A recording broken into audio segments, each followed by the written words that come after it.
What's going on, guys? It's Matthew here, back with another video. And today, as you can see, I'm in the Nissan Sentra. We're currently driving right now. Don't worry, the phone is completely set up to where I can watch the road and also talk to you guys, so I'm not distracted. This video today is simply just going to be my review of the Sentra. About 3 weeks into driving it, long term.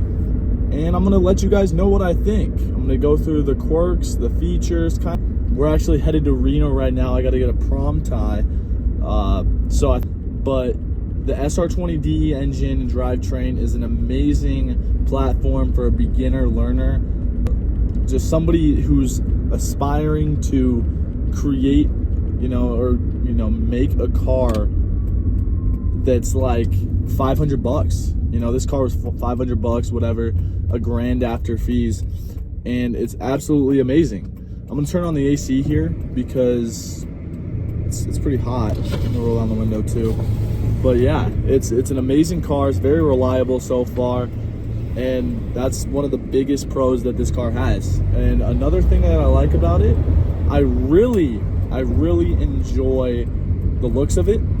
Now, obviously, from the outside, it's pretty plain, but that's another just thing that I like. I like how it's so plain. You know what I mean? The more plain this car is, the better sleeper potential it has. If I throw on a massive turbo or an intercooler and red Brembo brakes, it's still gonna look like a day-to-day daily driver. It's not gonna look like a souped up car. Sure, you might see some red brakes or, red brakes or a big turbo, and you might think, oh, man, okay, that's kind of cool. It's probably a ricer. But no, people are just going to think it's either a ricer or it's a regular car. So that's what I like about it. I like how simple the car is. It's really nice about that. But yeah, those are two pros. Let's move on to the cons of this car. I really dislike, again, the simplicity. It's not that I necessarily dislike it, but the cruise control doesn't work. The 12-volt plug-in doesn't work. The radio's a little finicky. The windows are all fine, so that's good. But overall, just a really simple car. It's definitely a little iffy. It could get to somebody like me who's used to driving something a little more refined. But overall, yeah, that's one of the cons of this car. So one more con, if I had to come up with a con, and there's not a lot, might be I know this is a little plain of an answer, but the gauges up front here in the center console. I mean, not the center console, the front, the infotainment screen, where the gauges are. It's really plain. Don't know whether or not the fuel gauge is accurate or not. So that's an issue. But yeah, there's not a lot about this car that has cons or has pros. It's kind of just a car for right now. But what I plan on doing with it, I plan on just, I don't know. I don't really know what my plan is. Obviously, I'm going to college, paying for college. I got to pay for classes.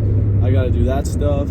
So my whole build aspirations for this car have definitely slowed down. Not necessarily to a halt, but I'm kind of starting to just figure out in my head whether or not I actually want to throw in a 4K, 4 bands. But overall, it's a really good car. I really enjoy it so far.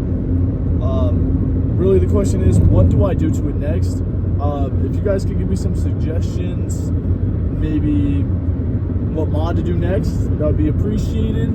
Obviously, the SR20D engine, really reliable, can handle up to about 300 real horsepower. You never really want to go that high though, so up to about 280, 270 is where I most likely want to be with a good tune.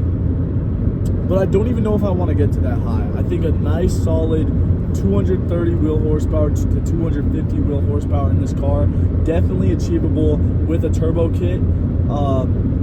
So that's definitely in the plan.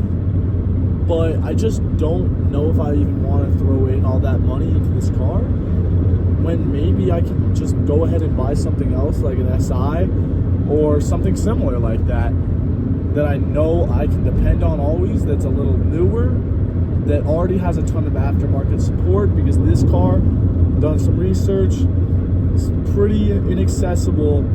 Like, the parts are pretty inaccessible. They're really hard to find, especially when you get into the fuel and stuff like that. It's kind of hard, but we'll see what happens. Let me know what you guys want to see out of this car. I already have some wheels and tires kind of already in my head, like what I want. So maybe in the next part where you guys see this car, it'll be me throwing on those tires. I was thinking of getting heliums, some Koenig heliums, and then get obviously wheel spacers, or not spacers, but just so that they would fit. But I really like the look of the heliums. They won't stand out too much on this car, but it would be a nice touch.